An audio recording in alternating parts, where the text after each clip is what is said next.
आप चाहे कितना भी फास्ट फूड खा लो या फिर होटल रेस्टोरेंट ढाबे का खाना खा लो, लेकिन जो पारंपरिक रेसिपी है ना उसकी तो होड़ कोई कर ही नहीं सकता है। तो आज मैं आपके लिए राजस्थान की एक बहुत ही ट्रेडिशनल पारंपरिक ऑथेंटिक जो भी आप कहते हैं ना वो रेसिपी आपके साथ शेयर कर रही हूँ, जिसमें जुड़ी है हमारी बचपन की यादें, हमारे अपनों की, हमारे परिवार की, हमारे मातृभूमि की यादें। और ये खाना जितना सिंपल होता है ना उतना ही स्वादिष्ट, उतना ही हेल्दी होता है। चाहे इसमें बहुत ही कम चीज़ें चाहिए, लेकिन ये ना रेस्टोरेंट, होटल, ढाबे या फिर स्ट्रीट फूड या फिर फास्ट फूड उन सभी को टक्कर दे सकता है। तो आज मैं आपके साथ शेयर कर रही हूँ राजस्थान की फेमस ग्वारफली और गाजर की खट्टी मीठी चटाकेदार सब्जी, जो हमारे राजस्थान में बहुत ही पॉपुलर है। अगर राजस्थान आओगे ना और किसी रेस्टोरेंट में भी अगर आप ये सब्जी ढूंढोगे ना तो वहाँ पे आपको सबसे टॉप पे मिलेगी, क्योंकि ये बहुत ही स्वादिष्ट लगती है और उतनी हेल्दी होती है। तो कल मैं मार्केट गई थी, तो मैं संडे को ही मार्केट जाती हूँ, ढेर सारी सब्जियाँ लाती हूँ। तो मुझे मिल गई थी ग्वारफली, तो मैंने सोचा चलिए आ ही गई है तो झटपट से ये ले जाते हैं सब्जी और आपके साथ भी शेयर करते हैं। इसको बनाना बहुत आसान है। तो यहाँ पे मैंने ग्वारफली ले ली है, लेकिन हम जहाँ पे रह रहे हैं ना वहाँ पे मोटी वाली ग्वारफली मिल रही है, तो मैंने यहाँ पे इसको 2 से 3 टुकड़ों में कट करके तैयार कर लिया है। जो देसी ग्वारफली होती है ना वो पतली पतली एकदम कच्ची कच्ची होती है, एकदम छोटी होती है, उसे काटने की ज़रूरत नहीं रहती है, वो ज़्यादा स्वादिष्ट होती है। लेकिन वो फली यहाँ नहीं मिलती है, हमारे ससुराल या फिर मेरे मायके में वहाँ ज़्यादा मिलती है। तो यहाँ पे ग्वारफली के साथ साथ हमने 2 गाजर लिए हैं। गाजर जब भी खरीदे ना तो ना ज़्यादा पक्के खरीदें और ना ही ज़्यादा कच्चे, मीडियम वाले खरीदें जो खट्टे मीठे फ्लेवर में होते हैं, उससे सब्जी का टेस्ट ज़्यादा बढ़िया आता है। तो गाजर को मैंने एकदम पतला पतला छील करके तैयार कर लिया है। और अब हम इसमें से जो बीज होते हैं वो निकाल देंगे। जो छोटे वाले गाजर होते हैं उसके तो हम बीज नहीं निकालते, साबुत लेते हैं, लेकिन इसमें जो बीज होते हैं ना वो पके हुए होते हैं, तो हम थोड़ा बहुत रखते हैं, बाकी हम निकाल देते हैं। साथ ही जो बीच में गूदा होता है ना इसको भी हमें छोड़ना नहीं, इसका फ्लेवर भी अच्छा होता है। तो इसको हम निचोड़ करके इसी में मिला लेंगे और बाकी बीज हम फेंक देंगे। अब गाजर को हम मोटा मोटा कट करके तैयार कर लेंगे। ये सब्जी मतलब गाजर और ग्वारफली दोनों के साथ बनाई जाती है। कुछ लोग ग्वारफली की क्वांटिटी ज़्यादा रखते हैं तो कुछ गाजर की। मेरे घर में गाजर ज़्यादा पसंद है तो मैंने गाजर की क्वांटिटी ज़्यादा रखी है, ग्वारफली की थोड़ी सी कम रखी है।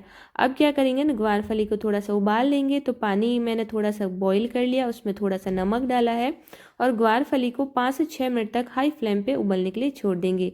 तब तक लेंगे एक सिलबट्टा, उसमें डालेंगे ढेर सारा लहसुन, ढेर सारी हरी मिर्ची और इसको बढ़िया से कूट करके तैयार कर लेंगे। तो इसका तैयार हो जाएगा लहसुन मिर्ची का एक बढ़िया सा पेस्ट, जो इसको तड़के में इसका बढ़िया सा फ्लेवर देगा। तो यहाँ पे ये कूट के तैयार हो चुका है और यहाँ पे जो ग्वारफली थी वो भी अच्छे से उबल के तैयार हो चुकी है। ग्वारफली को पूरा नहीं उबालना है, 70% ही कुक करना है। तुरंत ही हम इसको निकाल देंगे और इसको 1 से 2 पानी से फिर से धोएंगे, क्योंकि जो मोटी वाली ग्वारफली होती है ना इसमें हल्का सा कड़वा फ्लेवर होता है। तो 1-2 पानी से धोने से वो निकल जाता है और टेस्ट भी एकदम बढ़िया वाला आता है। तो हमने इसको अच्छे से धो लिया है और इसको छलनी में निकाल करके रख देंगे। अब लगाते हैं इसका तड़का। तो इसको बनाना बहुत आसान है और आज की थाली में आपको पूरा राजस्थानी खाना ही मिलेगा, मतलब गाजर ग्वारफली की सब्जी, साथ ही बाजरे का 100 ग्राम, मक्खन, गुड़, छाछ, ये सब कुछ आपको मिलेगा, जो एक ऑथेंटिक रेसिपी है हमारे राजस्थान की और एकदम बढ़िया कॉम्बिनेशन भी है। अब इस सब्जी को बनाने के लिए आपको तेल थोड़ा ज़्यादा डालना होगा, तो 1 से 1.5 बड़ा चम्मच में जितना मैंने तेल डाला है। राई जीरे का छौंक लगाएंगे, एक तेज पत्ता डाला है और हरी मिर्ची लहसुन को डाल करके एकदम बढ़िया से भून लेंगे ताकि इसका कच्चापन निकल जाए। जब ये अच्छे से भून जाए तो कटे हुए गाजर भी डाल देंगे और इसे भी 1 मिनट तक अच्छे से भून लेंगे। आपको ऑथेंटिक पारंपरिक रेसिपियाँ कैसी लगती है मुझे ज़रूर से बताइएगा, स्पेशली राजस्थानी जो कि पूरे वर्ल्ड में फेमस है। आप कहीं भी जाओगे और राजस्थानी चीज़ की बात करोगे, राजस्थानी खाने की, तो सब उसमें हाँ ही भरेंगे कि जी हाँ, राजस्थानी खाने की तो होड़ ही नहीं होती है। तो ये वही राजस्थानी खाना है। वैसे तो बहुत सारी ट्रेडिशनल रेसिपियाँ, उनमें से ये एक है जो आज मैं आपके साथ शेयर कर रही हूँ। अब यहाँ पे जब गाजर भुन जाए तो इसमें बेसिक मसाले डाल दें। तो मसाले में लाल मिर्ची थोड़ी सी तेज़ डाली जाती है, तो 2 छोटे चम्मच मैंने लाल मिर्ची पाउडर, एक से थोड़ा सा कम मैंने हल्दी पाउडर और 1 चम्मच या फिर स्वाद के अनुसार नमक डाला है और बढ़िया से इसको मिक्स कर लेंगे। तो यहाँ आप देख सकते हो गाजर में अच्छे से लिपट गए हैं मसाले। अब क्योंकि इसको बाजरे के सोगरे के साथ खाई जाती है तो इसमें जाता है ढेर सारा पानी और इसका अच्छा सा झोल तैयार किया जाता है। झोल यानी कि रस, हमारे यहाँ इसको झोल बोला जाता है। पानी में जितना पानी चाहिए, जितना झोल चाहिए उसके अकॉर्डिंग पानी डाल देंगे। तो यहाँ पे मैंने 1 से 1.5 गिलास पानी डाला है और ढक करके 4 से 5 मिनट तक बढ़िया से हाई फ्लेम पे उबलने के लिए छोड़ देंगे। जब ये अच्छे से उबल जाए और है ना हल्के से सॉफ्ट हो जाए गाजर, तो उबली हुई ग्वारफली डाल देंगे और मिक्स करेंगे और फिर से 3 से 4 मिनट तक हाई फ्लेम पे पकाएंगे। क्योंकि ग्वारफली पहले ही पक रखी है तो इसको ज़्यादा नहीं पकाना है, बस मसालों के साथ ये अच्छे से मिक्स हो जाए उतना ही पकाना है। गाजर ग्वारफली की सब्जी थोड़ी चटपटी सी, थोड़ी सी झोलदार और थोड़ी सी मतलब खट्टे फ्लेवर में बनती है तो खाने में इसका टेस्ट बहुत ही बढ़िया लगता है। कुछ लोग इसमें चीनी भी डालते हैं लेकिन हमारे यहाँ चीनी नहीं डालते, स्पेशली मैं तो बिल्कुल भी नहीं डालती। हमारे यहाँ इसी तरह से खाया जाता है और मेरे हस्बैंड को ये सब्जी बहुत ज़्यादा पसंद है। जब भी गाजर फली देखते हैं ना मार्केट से तो लाए बिना नहीं रहते हैं और तुरंत आते ही यही कहते हैं कि गाजर फली की सब्जी बना दे और बाजरे का सोगरा बना दे। तो उनकी फेवरेट सब्जी है, वैसे हम सब की भी बहुत है लेकिन उन्हें ज़्यादा पसंद है। तो यहाँ पे हमारी बहुत ही सिंपल, ट्रेडिशनल और बहुत ही स्वादिष्ट गाजर फली की सब्जी बनके तैयार हो चुकी है। तो यहाँ पे इसको पकने के बाद 2-3 मिनट तक मैंने इसको खुले में भी पकाया है ताकि इसका जो झोल है थोड़ा सा गाढ़ा हो जाए। वैसे ठंडा होगा तो गाढ़ा हो जाता है अपने आप। तो हम इसको ढक करके रख देते हैं और तैयार करेंगे बाजरे का सोगरा। तो यहाँ पे गर्मा गर्म गाजर ग्वारफली की सब्जी बन करके तैयार हो चुकी है। टेक्सचर आप देख सकते हो, थोड़ा सा ये झोलदार ही रहेगा। अब बाजरे का सोगरा बनाते हैं। तो बाजरे का सोगरा हमारी ट्रेडिशनल रोटी है, एक तरीके से कह सकते हो, जैसे अलग अलग जगह की होती है वैसे हमारे यहाँ की राजस्थान में बाजरे का जो सोगरा है वो ट्रेडिशनल रोटी है। तो यहाँ पे मैंने मट्ठे की छाछ भी बना दी, यानी कि दही की छाछ या फिर मट्ठा जो भी आप बोलते हो। और यहाँ पे बाजरे का सोगरा बना रही हूँ। तो बाजरे का आटा ले लिया है, थोड़ा सा पानी डालेंगे, नमक डालेंगे और नॉर्मल आटा लगा लेंगे। बाजरे का सोगरा क्या है ना, हम तो हमेशा बनाते हैं तो हम तो ट्रेंड हो रखे हैं। पहले मुझे भी नहीं आता था शादी से पहले, लेकिन अब तो हमेशा बनाती हूँ तो अच्छे से बन जाता है। बाजरे का सोगरा बनाना बहुत आसान है। बस क्या करना है, आपको आटा जो है ना ज़्यादा हार्ड नहीं रखना है, ज़्यादा गीला नहीं रखना है, मीडियम ही रखना है। और बस कुछ इस तरह से, जैसे कि आप वीडियो में देख रहे हो, इस तरह से बना लेना है। पहले इस तरह से गोल गोल थोड़ा सा हाथों से चपटा करें। उसके बाद में जो हम थपकी देते हैं उस हिसाब से आप हल्के हाथ से इसको थपकी देते जाएं और राउंड राउंड घुमाते जाएं।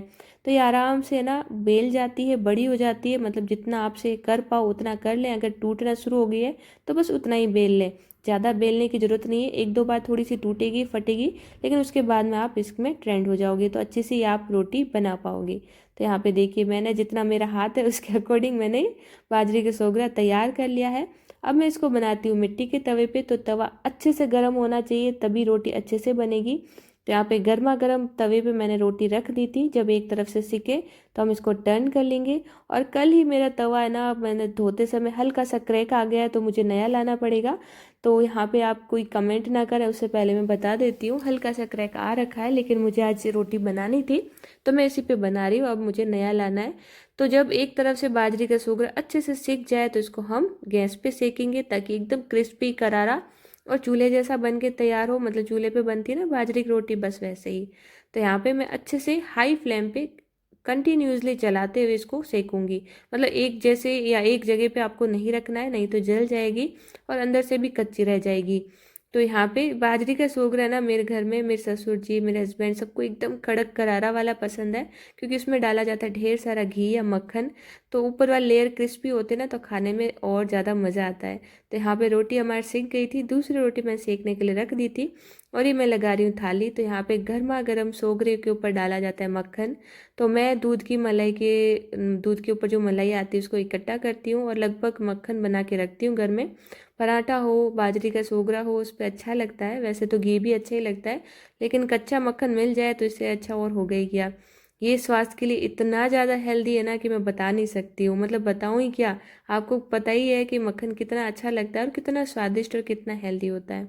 तो यहाँ पे सोगरे के ऊपर मक्खन डालने के बाद हम डाल देंगे गर्मा गर्म गाजर फली की सब्जी। साथ ही हमारे यहाँ गुड़ परोसा जाता है, क्योंकि ऐसा जो कॉम्बिनेशन रहता है ना उसमें अगर आप गुड़ के साथ अगर बाजरे की सोगरा खाते हो तो और ज़्यादा हेल्दी रहता है पेट के लिए। तो एक पीस मैंने गुड़ का रखा है, साथ ही फ्रेश छाछ। और ये लीजिए, हमारी पारंपरिक राजस्थानी थाली बनके तैयार हो चुकी है। ये थाली बहुत ही सिंपल है बनाना, आप भी बना सकते हो। अगर आपके यहाँ गाजर फली बन मिल रही है तो इस तरह से बनाइए, आपको बहुत अच्छा लगेगा खाने में। और अपने परिवार के साथ एंजॉय करें, क्योंकि ये जो चीज़ें हैं, ये जो यादें हैं, ये हमेशा याद रहती है। और कुछ भी याद नहीं रहता है, जैसे हमें याद रहती है बचपन की यादें, जो इनसे बहुत कुछ जुड़ा हुआ है हमारे। तो आज की राजस्थानी पारंपरिक थाली आपको कैसी लगी मुझे कमेंट करके ज़रूर बताइएगा, और एक बार ट्राई करिएगा इस तरह से। वैसे बहुत सिंपल है, कुछ स्पेशल नहीं है, लेकिन मैंने सोचा चलिए बहुत कुछ शेयर करते हैं लेकिन पारंपरिक चीज़ें नहीं शेयर करते हैं, तो मैंने सोचा इस बार पारंपरिक चीज़ें शेयर करूं। आगे भी मैं आपके साथ गर्मियों में वो सारी पारंपरिक चीज़ें शेयर करूंगी जो हमारे राजस्थान बनते हैं, क्योंकि इसके कमेंट बहुत आते हैं और राजस्थानी चीज़ें लोगों को बहुत ज़्यादा पसंद आती है। मैंने ये नोटिस किया है, फेसबुक हो चाहे इंस्टाग्राम हो, हर जगह ट्रेडिशनल रेसिपी जो लोग बहुत पसंद करते हैं। तो मैं मिलती हूँ अगली वीडियो में, तब तक के लिए thank you, take care, bye bye.